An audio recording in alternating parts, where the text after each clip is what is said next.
Welcome to the EXO-MEDIA morning podcast. Back out here with another great video. Out here to bring you the best content out here, the best alternative media content out there, to educate and inform and inspire, and to keep your individual, up to date with the out and about of what is going on around as well, right? So today, right, we're dealing with digital currency.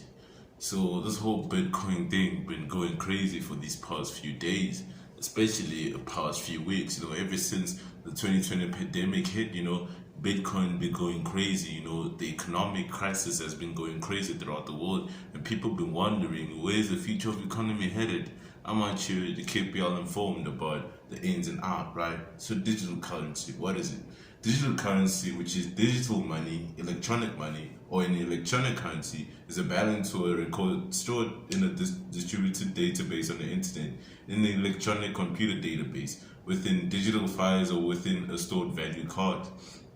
Examples of digital currencies include cryptocurrencies, virtual currencies, central bank digital currencies, and e-cash. These types of currencies may be used to buy physical goods and services, but may also be restricted to certain communities, such as for use inside an online game, right? Your gaming system, those FIFA points, for example, in FIFA, are basically a digital currency.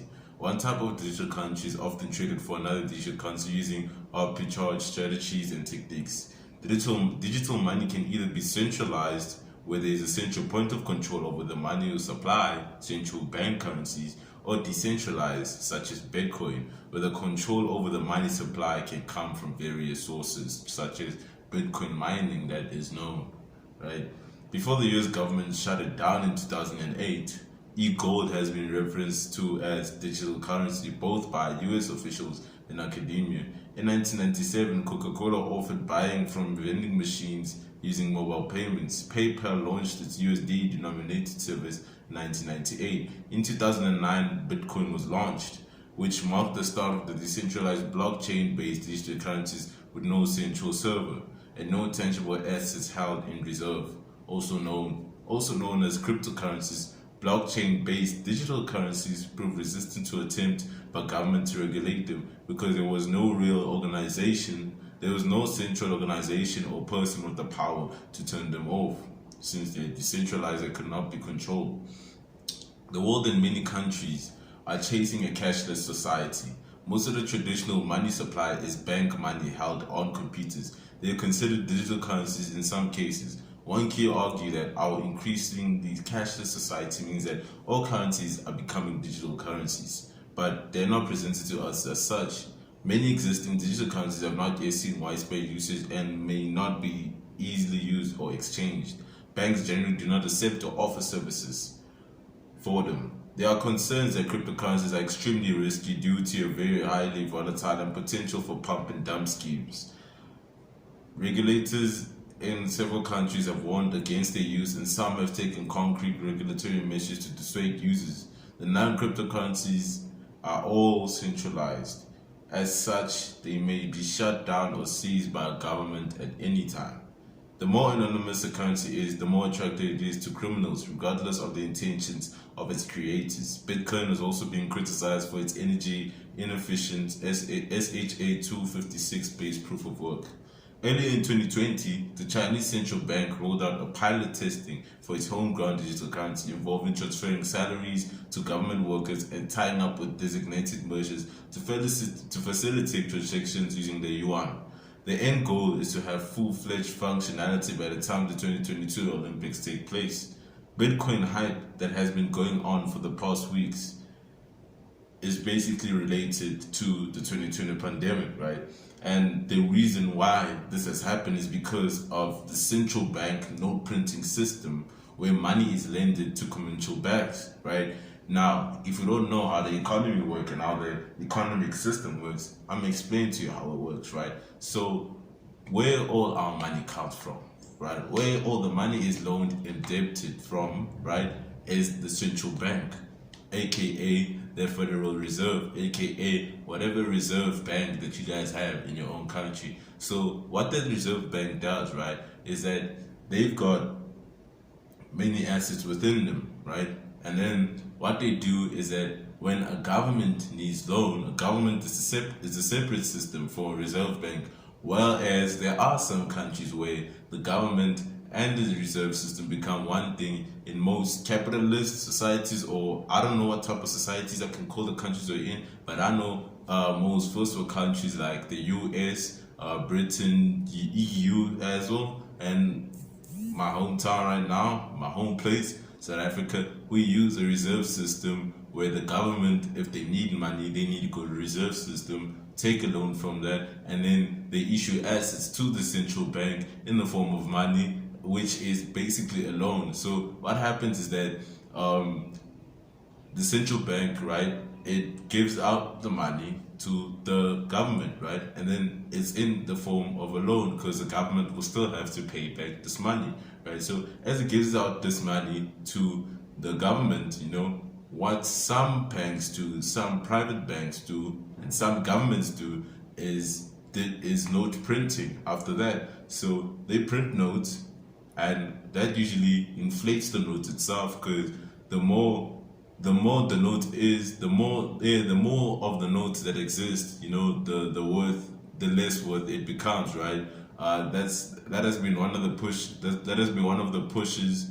That has been one of the reasons why inflation starts going up as crazy, right? So if there is a lot of supply of the US note, it becomes more of a less demand for it because there's too much of it, right? And which was a mistake that has been happening in history over and over again, and has been leading to a lot of crashes, and we haven't been able to learn from this mistake. Most of the crashes that have happened, especially the Great Depression, and I remember there was one depression that I learned as a historical reference. There was one depression where some country tried to make copies of the noting system of the notes, and it didn't actually change everything. It made shit worse. What actually happened is that the value of the currency actually dropped and became worse. Inflation pulled out, right? So money is lended to commercial banks.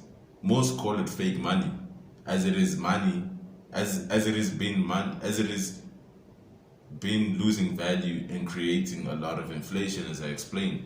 Central banks want to adapt the blockchain system to avoid the pressure digital currency puts on traditional currency. So Bitcoin is now running like the economic system. It's making the economy go haywire, and some people are asking themselves what's going on. Tesla, for example, just recently invested and then put about like 1.3 billion or something around $1 billion, to invest in cryptocurrency, right? And that's because they see the future of digital currency, right? We may actually go towards having a cashless society because this note printing system is not going to last for so long. This inflation and this reset of our economic system that keeps on going on, in history, that has repeated itself, is going to end up becoming the end of us and the end of the present economic system. This system will not last for longer, as I explained to you right now, right? China is also trying to get into that, right? Now, the only problem is that most of the countries that have a lot of power, they depend on this note printing system for a while, just like the Federal Reserve. That's like the US note. The US note has depended on note printing systems for a very long time, right? And crypto is what is against that, right? Because there were a lot of loans made from the pandemic, and the world has become in much, much more greater debt. Because of the pandemic, Bitcoin, which is a digital currency, has increased its value, right? Because it has noticed that after this whole period, we're going to go through a lot of economic crises. Inflation is going to go up, right? Most interest rates are going to be at crazy amounts and all that, right? Our economy might be in a shit pit, as I explained, right? So central banks in the future, in order for them to move away from this no printing system, what they will do is they're going to digital currency, right? So y'all that thought that we're going into a cashless society, y'all need to wake up. We're going into that. That's why it's important to invest That's why it's important to invest into stuff that will be of worth of value, right? Now, with Bitcoin is kind of a scary one because it has recently just came in, and it's actually hitting numbers that gold that it has taken gold to hit in a long as time, right? And in some countries, Bitcoin is banned, just like gold was banned in the US, when people were starting to mine gold and stuff like that. But in the future, stuff like that will change. So Bitcoin is basically became the new digital gold. Next up, celebrity biopics, right? I realized I wanted to hit up celebrity biopics because I realized Wendy Williams just recently released a biopic, basically exposing gossip, which is what she generally does, and bringing a lot of clout and attention to it, because she's been, sharing her secret life and other people's private secret life, getting out to the public, and that's the life of celebrity, guys. I guess you just gotta get used to it, people like, pulling out their trashes and like pulling them out in the front of the whole society to watch, right? So, what is a celebrity? Celebrity is a condition of fame in broad public recognition of an individual or group, or occasionally a character or animal. As a result of the attention given to them by mass media, a person may attain a celebrity status from having great wealth, their participation in sports or the entertainment industry, their position as a political figure, or even from their connection to another in celebrity. Henry Sacheverell, born 8 February 1674 to 5 June 1724, was an English High Church Anglican clergyman who achieved nationwide fame in 1709 after preaching an incendiary 5 November sermon. Jenner asserts that the earliest celebrities lived in the early 1700s, his first example being Henry, right? So the whole celebrity thing to come up, they got it from him. Athletes in ancient Greece were welcomed by Homer's heroes, had songs and poems written in their honor, and received free food and gifts from those seeking celebrity endorsement. The establishment of cultural hotspots became an important factor in the process of generating fame. For example, London and Paris in the 18th and 19th centuries. Newspapers started including gossip columns, and certain pubs and clubs and events became places to be seen in order to receive publicity, right? So this thing of publicity has been known to be in the 1700s. It makes sense because William Shakespeare was basically a celebrity, although he had his own art and all that, but the royals, royalty, people in high places used to endorse people like this, they used to endorse the same way influencers and celebrities get like sponsorship endorsements, one being known, Kim K, who doesn't really have much talent, but she's a celebrity, based on like the influence, social influence, and her social endorsement that she has received from the world and society, right? Now, my favorite biopic, I just wanted to mention my two favorite one is Steve Jobs. And the reason why my two favorite one is Steve Jobs and Malcolm X, and the reason why I love these ones is because these are what I'll say, this is what our definition of celebrities now be, not some industry entertainment junkies that just spoil and rot, society, but celebrities, influencers that actually have a social impact, in a positive way towards society, that helps society, transgress into a positive inclination. Steve Jobs, why do I like Steve Jobs? Some people may call him, a prick. Some people may be like, nah, he was the worst person ever. But what I love about Steve Jobs is that it showed, his whole journey, through becoming, a person with nothing to one of the most richest men in the world, one of the greatest of the world, by having his own vision and chasing towards, which is motivation to many people that feel like they have dreams that they want to create, but they can never achieve them, right? So what Steve Jobs has done is that he dropped out of tertiary, right? And as soon as he dropped out of tertiary, he went straight into, building a business and all that, right? And what was different about Steve Jobs is that he was different from like most of the people that have succeeded and stuff like that in his own way. He also was part of the hippie culture, took a lot of drugs and all that, but he said that it was more because of his creative expression and to get to where he was, right? And he never believed in the impossible. He believed anything was possible if you put your mind to it. Now that's what I take from that, and that's good for society to learn. Next up, Malcolm X, the king, the king, the king, right? So what I learned from Malcolm X, it was more on based on civil rights and civil justice.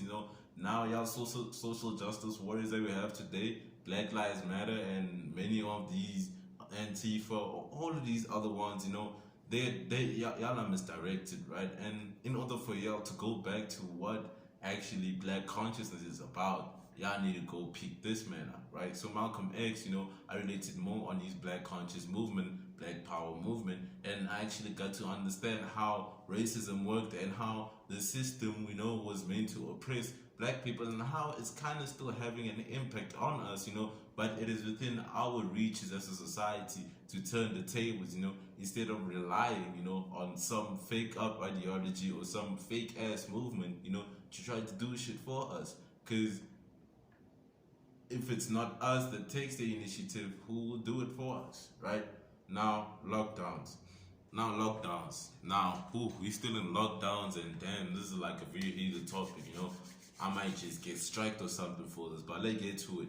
A lockdown is a restriction policy for people or community to stay where they are, usually due to specific risk to themselves or to others if they can move and interact freely, right? Same as a disease. The term stay at home or shelter in place is often used for lockdowns that affect an area rather than specific locations. Okay, the term is used for a prison protocol that usually prevents people, information, or objects from leaving an area. So they're treating us like some countries have been treating people like prison inmates. I'm like, y'all have realized that like they be now saying crazy stuff. It's not like if you're found somewhere without wearing a mask, you're meant to be arrested. What? That's ridiculous. That's ridiculous. You know why I say that's ridiculous? Y'all can't even catch your criminals, but y'all trying to be catching niggas that ain't wearing masks. Does that make sense to me? That doesn't make sense to me. They just look like some agenda that's being put onto this. But let's get through it. The protocol can usually only be initiated by someone in a position of authority. September 2nd, 2020, LifeSite News, Lifestyle Stuff were horrified today when they first saw a story from the city of Victoria in Australia. Pregnant Australian woman arrested at home for promoting anti-lockdown protest on Facebook. The incentive abuse of our power by those police officers and the ones who sent them is a warning to all of us that we must actively and strongly oppose those totalitarian restrictions that have proven to not make any medical or scientific sense. Like I said, lockdowns and isolating both the sick and all the healthy have proven to be a disaster everywhere they have been implemented. There has been no evidence of long-term medical or other benefits from them. In fact, the evidence coming out now is that lockdowns have caused enormous harm and likely led to a large number of deaths than the number who died from the virus itself. That is very alarming to y'all. I hope y'all get that. The virus has done nothing compared to the impact that the pandemic, these lockdowns and all these protocols have had to society in total. That should be mental to y'all. Y'all should understand, right? To my understanding, right, there's been a lot of pandemics, and this one has been treated differently compared to all of them, without no reason of knowing why. But they have been treated different compared to our recent pandemics, right? For example, Black Death. Man, none of y'all were ever alive to see that. We just have historic records of that. Spanish flu, right? And what I've also noticed is that there were some pandemics that were fought during the war. Now, there were some pandemics that happened during the war, where people were fighting during the war, and the pandemics were still there, but the wars are still going on, And to my, knowledge, and how I see this is that, yes, we gotta fight the disease and all that, but we gotta be fight about how we fight it. At this moment, we weren't fighting the disease, we were fighting society. We were trying to see how can we change society and all that, not only realizing that the more that we segregate the society, the more that we influence the disease of society, because society has always had bigger problems. They've always had bigger problems before this pandemic, but after this pandemic, they are more heightened than ever. People were always suicidal. People have always been dealing with mental health issues. And that's something that we went into this pandemic knowing well aware of. But what did your government do? What did the society do? It's really funny. For more than a month, right? Sweden has had almost no deaths from COVID-19, while the entire society remains open and almost no one wears masks. In Holland, too, almost no one wears masks. For all intents and purposes, the virus is over in Sweden. That's it there. In response to the novel and deadly coronavirus, many governments deploy draconian tactics never used in modern times. Severe and broad restrictions on daily activity that help send the world into its deepest peacetime since the Great Depression. The equivalent of 400 million jobs have been lost worldwide, 13 million in the United States alone. Global output is on track to fall 5% this year, that's a GDP, far worse than during the financial crisis, according to International Monetary Fund. Despite this steep rise, few policymakers felt that they had a choice, seeing the economic crisis as a side effect of the health crisis. I don't know if it makes sense, but I feel like it's debatable. They ordered non-essential businesses closed and told people to stay at home, all without the extensive analysis of benefits and risks that usually precedes a new medical treatment. They weren't aware of that, just like the vaccine. They came up with a solution, but they didn't ask of the consequences. What would happen? What is the best alternative moment? No, they didn't do that. They were just rash. They're just like, yo, we rash doing this, let's just go with it. Instead of looking for a proper protocol to deal with this, right? Because there are more damages that have been done, far worse than the virus has done. The virus has affected millions. The virus has affected millions. Yes, that's real. But the pandemic has affected billions. Billions. I'm talking about the whole human society. They thought that this virus was going to kill billions, but it will never get close to killing billions. It will never get close to that. It will never get close to any pandemic that has happened in the past years, right? Yes, it affected millions. Yes, there had to be protocols to be done for the millions to be protected. But what about the billions? Are we protecting the billions? I don't think so. I don't think so. There wasn't time to gather that sort of evidence, right? To try and come with a solution. Makes sense. Faced with a poorly understood and rapidly spreading pathogen, they prioritized saving lives. 5 months later, the evidence suggests lockdowns were an overly blunt and economically costly tool. They are politically difficult to keep in place for long enough to stamp out virus. We've seen that we've been on lockdown for how many years? And did it actually stop the virus? Did it actually reduce the cases? Because the cases just keep on. Y'all didn't realize that even if we were in lockdown, people were still getting infected, cases were still appearing, and that's natural for a virus. It's meant to happen. There is no virus where someone is quarantined, and it didn't spread. Go play that fucking virus game. What's it called? What's the virus game called again? I forgot what it's called, but I'll put it up here. Go play that game. You will get what it means, right? And it's only until we have a virus, we have a vaccine, that the rates, the percentage rates and differences are gonna be better, obviously, because we have something, to deal with the symptoms. We got something to deal with the symptoms. But it doesn't mean the cases are gonna stop. We're still gonna be with this virus for years to come, So they're gonna keep us in lockdowns even when there is a vaccine, even when there is a cure. There's never been 100% cure for a virus, I can tell you that, actually, for any disease, in fact. There's just ways that, you can, implement stuff to deal with the symptoms, so that you don't face, death, or you don't face, the possibility of going through, what can I say, life-risking or life-threatening, phases. I think that's a good word. Right? The evidence also points to alternative strategies that could slow the spread of the pandemic at much less cost than the cost of billions. As cases flare up throughout the United States, some experts are urging policymakers to pursue these more targeted restrictions and interventions rather than another crippling round of lockdowns. The levels, the levels thing, that was smart. That was smart going towards that was a smart idea, I'll say, this level stuff, level this, level that, level that. But I don't like, I hate the way power is used, by governments and the people of authority, because because we have levels, we're going to take advantage of it. And they did that, they did that to take control of what they took on levels. Because the president at any day could say, y'all niggas are going to this level. Why the fuck would you take us to a next level if you weren't ready for it? Does that make sense? But okay, let's move on. Underprivileged populations and those in need are hit harder by the crisis. People at risk of starvation worldwide have already exceeded 1 billion. 1 billion. Do we already have people starving? Like I said, our problems have become worse because of how our governments, and if y'all don't see that, we don't need to be controlled by governments anymore. We don't need people of high authority controlling us and telling us what to do. Instead of us as a community coming together and looking for a way to discuss, like the way I'm starting a discussion right now, right?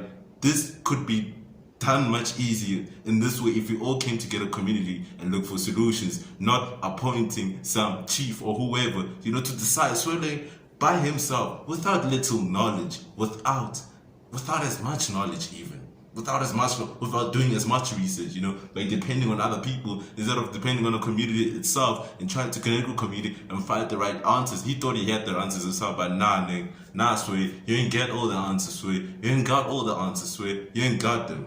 You ain't got them, Sway. You ain't got them, right? And I realize that the UN are trying to push this whole agenda by 2030 where they're trying to deal with the SDG Sustainable Development Goals. Man, y'all need to cut that plans because it ain't happening. It ain't happening, unless y'all do, some New World Order shit and then we end up doing it. But it's not happening. It's not happening because y'all trying to put your own agendas without working with the society. How long have we had this hunger problem for? How long? And have y'all been able to deal with it? Our problems are only becoming worse. Society is only becoming worse. I don't know if y'all get this. People that are preaching the end of the world, I understand them, because society is falling each and every day. We are risking increased suicides, domestic violence, and child abuse. Malaise and societal disintegration may also advance. We're already a separated society. We're already segregated in our society itself. There are more people that are dealing with loneliness and solitude and all that. And this has far made it worse. For myself, right? Like, I'm not against solitude, because I enjoy solitude, but there are people that, they're not in the right space to be with that type of solitude and loneliness, where if they had a friend to connect to, it would have been better for them, that makes sense and stuff like that. For me, it kind of taught me to embrace my solitude even more. I'm an introvert. I like going out, but I get tired of it. I like seeing people, but I get tired of seeing people at a time, because I'm a person that works with energy, whatever energy that you bring to whatever interaction we have, I kind of interact with it, and like it kind of, my energy kind of transmute that and sees, let's work with this, to make the environment friendly and nice for the both of us. You get me, So if I'm in a toxic, if I have a toxic experience, it makes me toxic. And I need to take a break for them because I need to cleanse my shit or whatever toxicity you brought to me, right? So let's move on into this stuff. We'll talk about that. And then I go to my spiritual channel to connect with me on that stuff, right? So with chaotic consequences such as riots and wars which have promoted separation, we've used the lockdowns to protect the rich, whereas we essentially expose the poor. Like in California, for instance, it's poor areas that have had the high death rates from COVID. The lockdowns haven't protected people living in places where there's high poverty. Lockdowns have done generations of damage. I'm telling you, this was my first pandemic. This was my first pandemic, and I know there's going to be another pandemic that's going to happen because history repeats itself. J. Cole said that. History repeats itself. There's going to be another pandemic. I know I'm going to be ready for the next one. I don't know if y'all will be ready for the next one, but I know that I'm going to be ready. And whatever it is, whatever happens, I'm going to make sure that I got my stuff in check and all that. And that's all. That I deal with it better than this, and that whatever the government has to do with the pandemic, that it doesn't affect me. That's all I care about, right? Just like it hasn't affected the rich, I'm going to make sure that I got my feet planted in the ground. I'm with nature, and when the world ends, as long as I'm out here brisking, sun gazing, enjoying the sun, breathing in that cool prana and energy and air, and connecting to nature, with my feet planted in the soil. That's how I see myself in my Zen mode, right? So Lockdowns have done generations of damage, including traumatizing an entire generation of kids who are being blocked from going back to in-person learning by selfless teachers and unions. This is going to change society for generations to come. Las Vegas has even seen a sharp increase in children committing suicide out of despair at seeing their friends again, playing sports or having a normal life away from staying at home all day. Y'all be calling this the new normal. This is never going to be a normal. This is never going to be a normal. I'm telling y'all now, it's never going to be normal, because there's an impact that it had. Y'all might be blind seeing this, but I see it with my own two eyes. I don't need no microscopic vision to see this. I can see it. It's straight in your eyes what the impact of this has done. All the problems that we've said the world has had for the past hundreds of years or past years, they've only been made worse. They've only been made worse. And if they were telling me that the world was going to end soon, I would believe it. I would really believe it. Anyways, I hope you all enjoyed the series. I'm out.